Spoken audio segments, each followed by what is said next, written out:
Today, everyone, I will introduce the culture in London and how they communicate verbal and nonverbal. The verbal and direct communication in London, relatively indirect communicators, strongly avoid creating conflict and therefore take all necessary measures to remain polite throughout discussions. This involves making indirect statements that vaguely communicate their message without rocking the boat or upsetting the status quo. As a result, people often have to read between the lines since what is said is most likely an understatement of what is actually meant.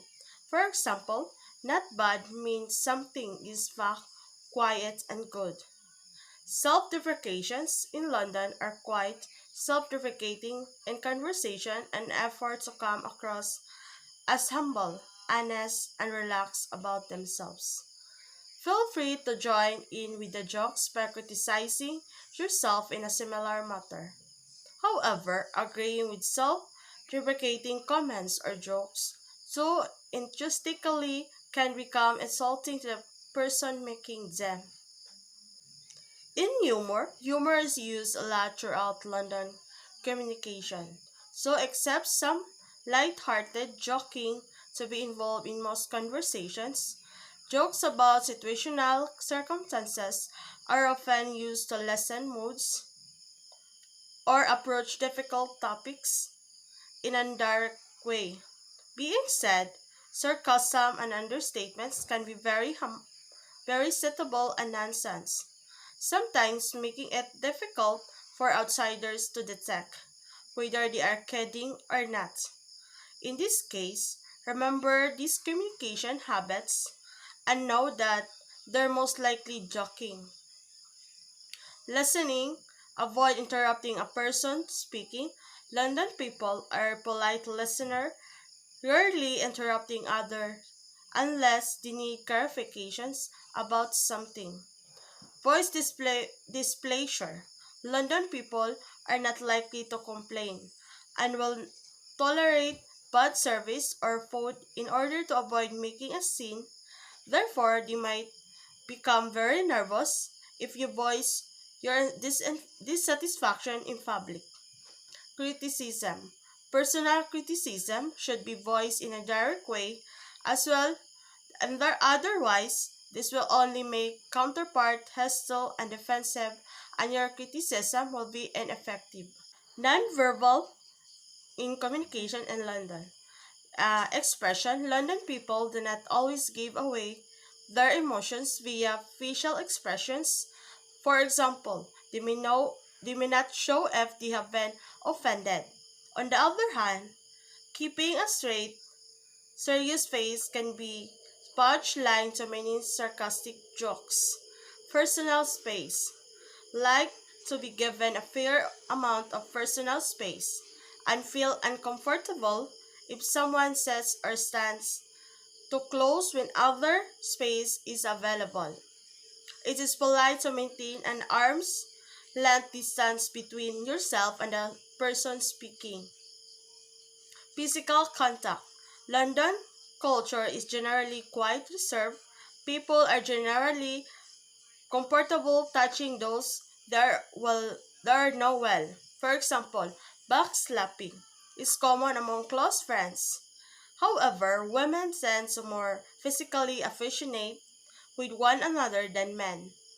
Gestures are usually quite reserved, polite, and less demonstrative. For example, tapping the side of one's nose means that something is confidential or to be kept secret. It is considered offensive to make this sign with your index and middle finger. The palm facing inwards and the top of the hand facing the other person. This sign with the palm facing outwards is understood as a sign of victory or peace. Eye contact. It is best to make direct eye contact that breaks away now and again.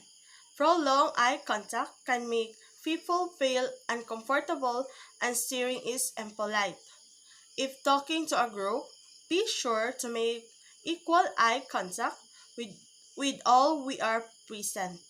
The culture in Philippines and how they communicate verbal and non-verbal. In verbal communication styles, Filipinos will try to express their opinions and ideas demo- diplomatically and with humility to avoid appearing arrogant. The tone of voice varies widely by language, dialect, and region.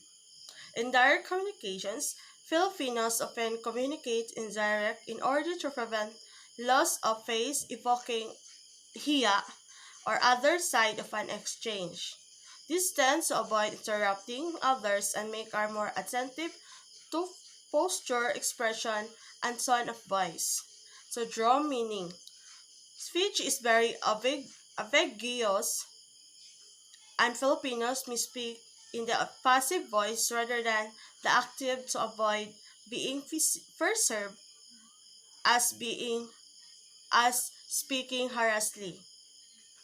To find the underlying meaning of Pia, it is common checking the clarifications. Refusal, since many Filipinos try to save face and avoid hiya in their interactions, many will be overly polite and seldom give a flat no or negative thoughts or negative response. When conversing with your Filipino counterpart, try to focus on hints of hesitations. Listen to what they say and also pay close attention to what they don't say. Respect. When speaking to those who are older of higher status, Filipinos tend to use the polite forms of speech. At the end of the phrases, sentence, or questions, they will say po to demonstrate the respect of hierarchy. For example, when conversing with an elder or someone of higher status, one will say salamat po or thank you po. The nonverbal communication styles in Philippines. Physical contact. Among relatives or friends of the same gender, it is common for Filipinos to walk hand in hand or in a arm. This is generally done as a sign of affections, friendship, or if they are shy and would like someone to accompany them.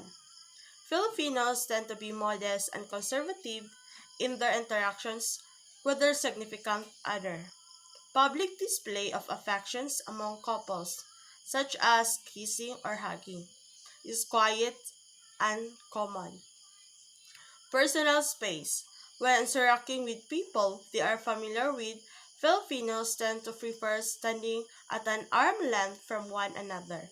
Around strangers, this distance is farther.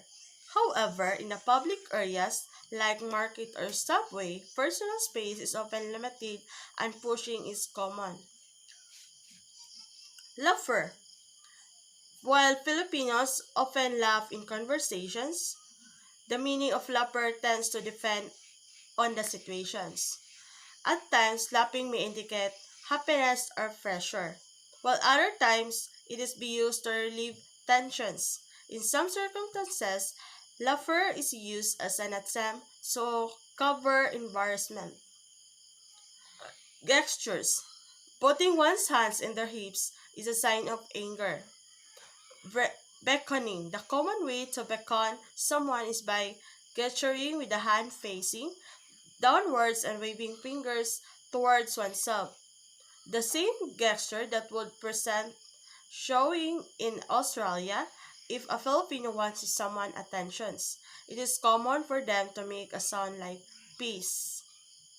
That's all the culture of Philippines and London and how they communicate the verbal and nonverbal.